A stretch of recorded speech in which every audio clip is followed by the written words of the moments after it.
Long quest on the highway we call life. Every day is a gamble, time to roll the dice. I want the whole pie, motherfucker slice.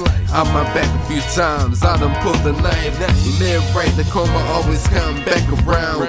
Loyalty, cause the actions always show who's What's down. good? Back with another edition of the Major Music Lounge podcast. It's your host, D Dot. And tonight's guest is a producer based out of Ohio by the name of Napoleon Solo. Now, Napoleon and I have been crossing paths for quite some time, and we finally get to have him on the Major Music Lounge podcast. So Napoleon's gonna stop by to talk to us about his latest single, which is titled Elf. And we're gonna also get into the Stardust instrumentals, which was dropped late last year, kind of like what I heard on there as well. And just talk about how long he's been creating music, his journey, and more. If this is your first time tuning into the Major Music Lounge, I'd like to talk to other music creators, whether you're artist, whether you're producer, similar to how Napoleon and I are gonna talk today just about your journey creating music. If you have anything like placements, any television and film placement experience, or if you're a content creator, we want to talk to you. Maybe you just released a new project. You can hit me up at d._major music. That's actually going to be Instagram, Threads, and TikTok. And then I am on X or Twitter at d.mme. And if you hang around for the entirety of this interview, please consider subscribing to the Major Music Lounge or really Major Music TV here on YouTube. I like to post Major Music Lounge interviews as well as any of the other music production content or just from a lot of the stuff as an artist that I do. So go ahead, hit that subscribe button, and let's get into the interview with Napoleon. We're back with the Major Music Lounge, joined by beat maker, producer based out of Ohio, Napoleon Solo. What's good, my brother? What's going on, man? What's going on? Oh man, not too much, man. Just staying busy, a lot of work in the lab and enjoying life is looking good outside and I can't ask for much more than that, man. Can't ask for much more than that. But otherwise chilling, man. How about yourself? Likewise, man. I just been busy. Honestly, I've been working on some shirts right now, trying to get my brand going. Yeah, yeah. And just took some time out to come see how what you got going on today. Yeah, definitely glad to have you. I know we've been kind of crossing paths for a minute now. And I said I was gonna reach back out to you and here we are, man. So definitely glad to have you back on the podcast. First question I usually like to ask any artist, any music producer that comes on, tell us a little bit about when was it that you decided you wanted to, be involved in music, becoming a music creator? Sh- that's a it's okay. So let me say this. So I've been doing music since about 5 years old. So like I used to dance. So like Okay. I remember like watching Michael Jackson and like videos and like James Brown and like Usher. So that was Okay. like my first introduction to music. I used to do like talent shows here and there, and growing up in at school and like in the community. So I'd say Okay. around five. Five. Okay. And how old are you now, if you don't mind me asking? Say that again. How old are you now, if you don't mind me asking? I am 29. Okay. Oh, so you've been at it a minute. Been at it a good Yeah, minute. Yeah. good minute. Yeah, man. And like what do you use currently like for your music creation? So right now I'm using FL Studio 11. I just Okay. upgraded to like what is it? I think 21 or 24 or whatever they call it. I Okay. always get them confused, but I still use 11. Okay. Yeah, man. It's been a while. Like I used to use, there was a version of FL Studio on the iPad that I used for a while. And they ended up revamping the app a while back and they started charging. It's kind of like you have to buy another completely new app. So it was around that time I just kind of switched over. But now I'm kind of like based over with like the MPC one and Yeah, also do a little bit of machine. I actually used to be more machine, but now I've been making more of my beats in the MPC and Logic. So yeah, man. Now that whenever started in Logic. My bad, I didn't mean to oh interrupt you. no, you good, you good. Yeah, Logic like for me was actually my kind of second DAW that I made beats in because I originally started in Reason years ago. I'm talking Man, about reason. like '06, '07, and then it was kind of after that I got into I think it was Logic 8, and then I've been kind of using Logic pretty much on the side of whatever I'm using um, since then. So that's kind of like always been. I don't know. Logic, I feel like I could just open it and start banging out right away. Right. Yep. Yeah, yeah, man. They great for sampling. It's great for sampling. Oh yeah, yeah, great for sampling, and I think also like a lot of the factory sounds that they have in Logic, really good as well. I agree. I Yeah, agree. man. Yeah, man. So I got a chance to listen to Alf. I saw you drop a recent single, Alf. Yeah, Alf. Yeah. People don't know about Alf, man. Man, I people feel don't like, know about Alf. That show used to go hard. and that's a little before my time, but I don't know where I came from. I like it. I like that. He's a little funny dude. He is a A funny little witty. dude.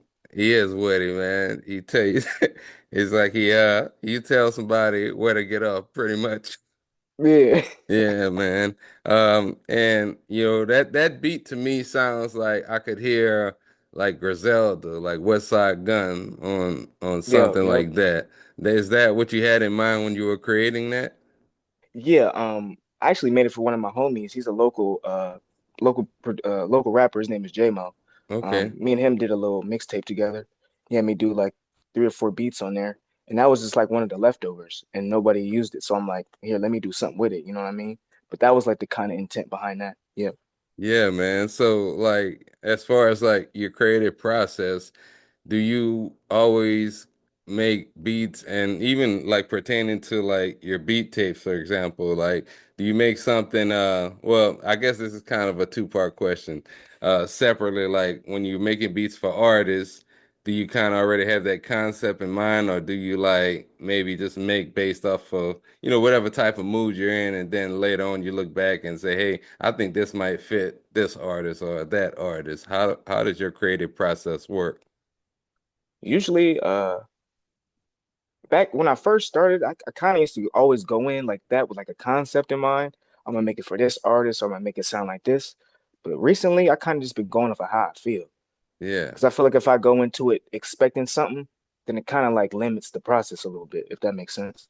Yeah, yeah, I think so as well. Like, I mean, it kind of depends on what type of beat I'm making. Like, if I'm making just something from the ground up, I might dabble in, going through some presets in a whatever plugin that I'm using or whatever DAW that I'm using.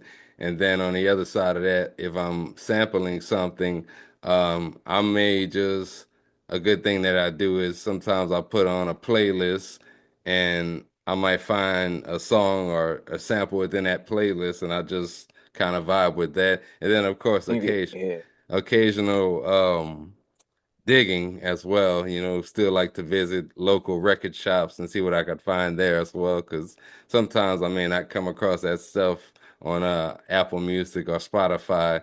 So I like to create a lot of different ways. Now, also with that, do you have a process as far as like creating in a lab directly with artists, or you just solely create everything, within your home studio or however you create? I usually just create everything in home, really.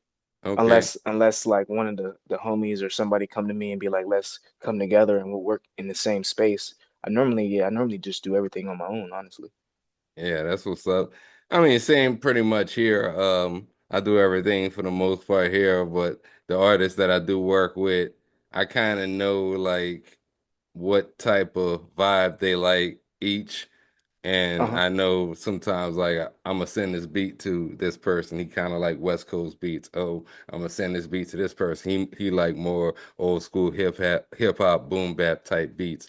So I kind of know which beats that I'm gonna send whatever artist that I'm working on most of the time.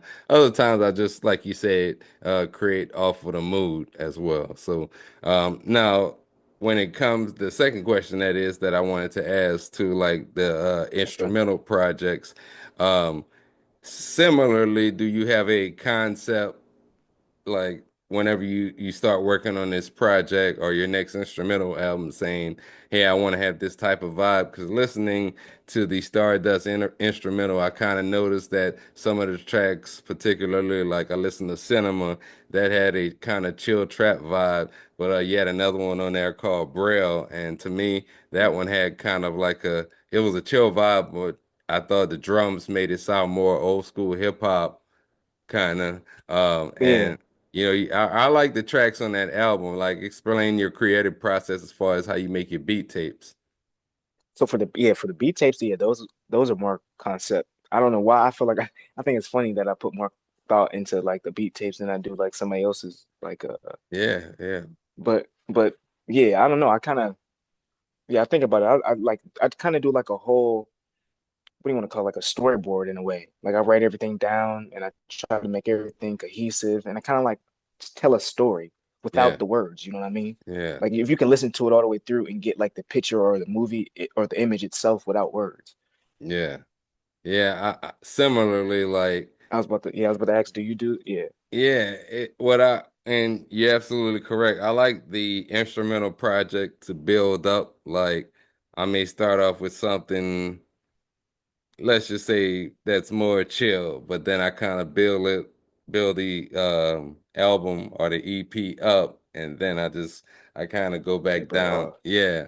And that's how I kind of work. But I do sometimes, like, I've created instrumental projects that have a gaming sound type of concept. I've created some that have that old school hip hop concept. I've created Right, some that have that West Coast concept. So a lot of times I may go into the project just thinking I want to stick with a certain theme, but there are sometimes even to what you said earlier about creating based off of mood, and I might make 30 or 40 beats after like a month or two, and then I'm like, the majority of them kind of sound like this, so I think I'm gonna put out a beat tape with whatever theme that I pull out of those beats. And then, right. until the next one, then I might do something different. So yeah, that's See, kind of that's what my I normally do. yeah, Yep. yeah. And I also though too I kind of pay attention to like which ones do good in terms of like social media, and then I look at some of the like streaming numbers too, and I kind of lean in that direction, like whatever people are liking that I'm doing at that moment, I might do a little bit more of that just, at that point in time. But yeah, just I'm open to a lot of different ideas and directions, man. Same. And see, I Yeah. think the trick with the Stardust was I'm just trying to do a little bit of everything, but make it all fit. You know what I'm saying? If that like one puzzle, but you can Yeah. get a different vibe or a different, but it all still is cohesive. Yeah, yeah, I feel what you're saying because I thought it was a very like chill album. Like, it just had a very chill vibe to it. Thank you. I appreciate that. No problem, man. No problem. Now, you before we're talking about a clothing brand and kind of putting two and two together. Uh, is that Prism? Yes, sir. That's Prism. Yep. Okay. All right. When did you come up with Prism? So I came up with Prism in like 2020, like kind of during COVID, like 2019, 2020. Okay. And basically that's just like that's the umbrella I want to put everything that I do art wise and music wise under basically. So Okay. and maybe I might have to break it up, but initially I felt like it was just easier to have everything under one, one umbrella that way. Yeah, yeah. And that's a great I guess, avenue to pivot to during COVID. In fact, like talking about things that started during COVID, this podcast was one of the things See? that I started during COVID. And Yeah. yeah, I think a lot of people, man, around that time they were trying to find something new to get into. And I thought it was a very like I thought it was a very good time to try something with being indoors. I had another creator that was on maybe 2, 3 shows ago, Hmm. but he had a shoe line, and very similar story kind of came up around COVID time, and See, still that's doing dope. it, yeah, till this day. And I think that's amazing, man. And I think like a lot of music creators need to kind of find that second or third lane to do something a little bit more beyond music. And with yourself, it's a great way as well to brand yourself. And I think that a lot of artists, they don't really focus on branding themselves too much more than releasing music. And I know sometimes Right. it's kind of hard to think about some of those other things to do besides music, but like that's one thing. Props to you on that, brother.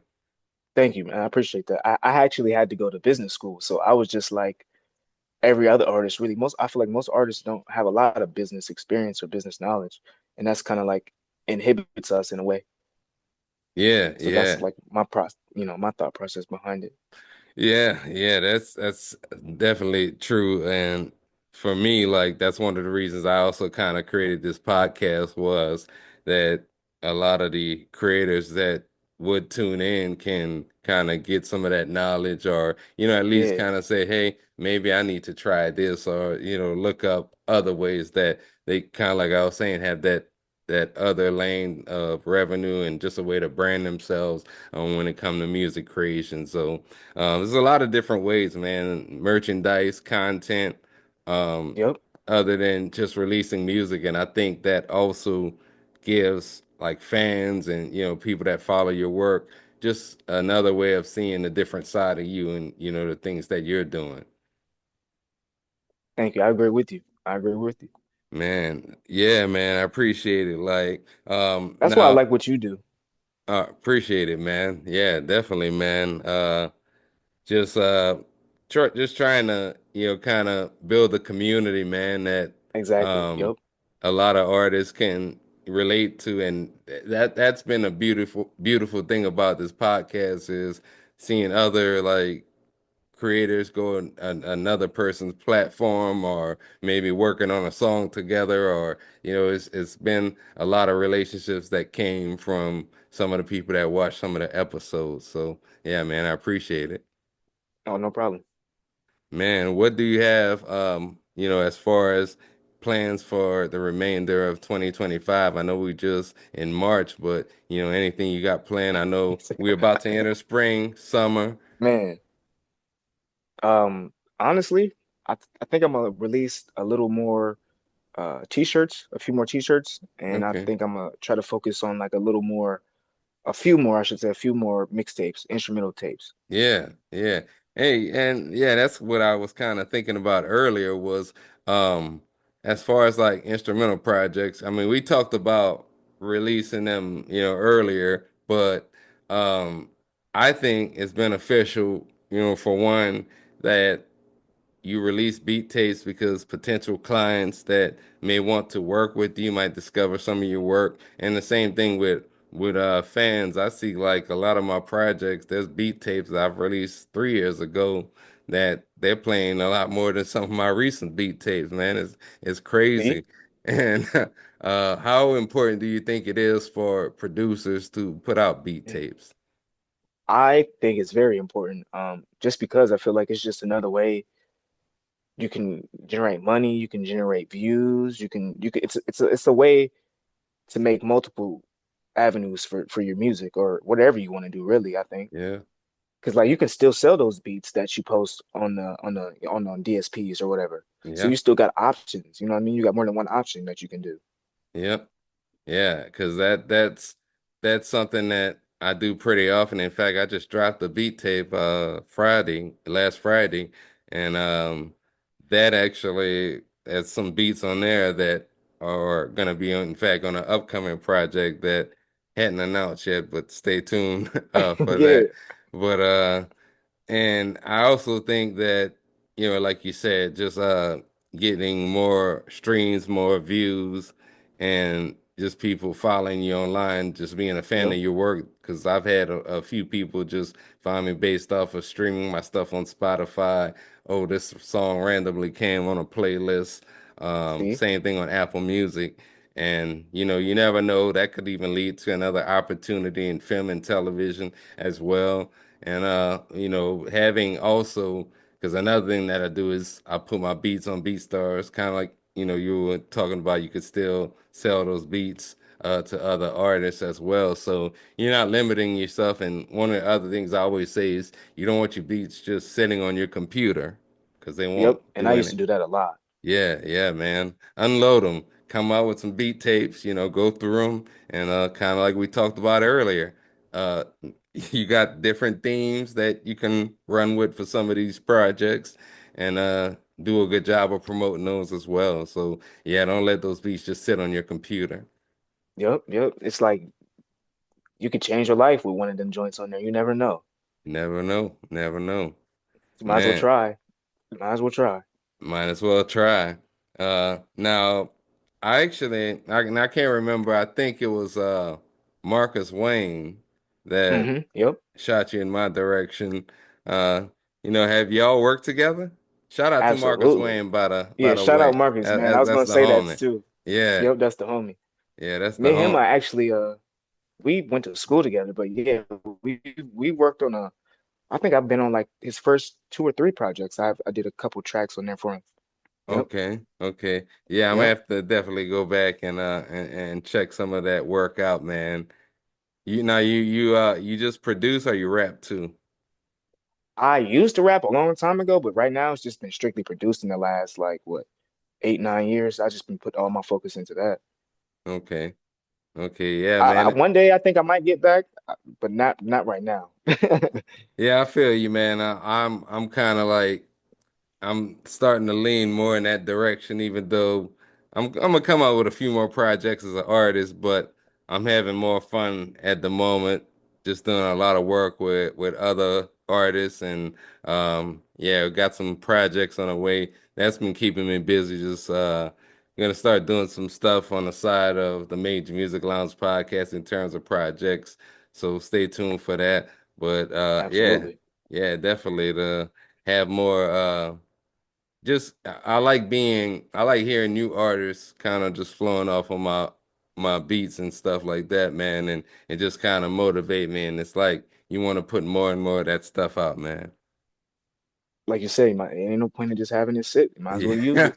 yeah, might as well Might as well use it. use it. Now, you're as far as like how do you work? Like, because one of the things that I do is, I might find a couple of artists that I work with personally, but aside from that, there are also artists that that I work with in terms of business. Like, do you have a little bit of both yourself, like a small Hmm. circle of people that you work with, or do you just how does your process work?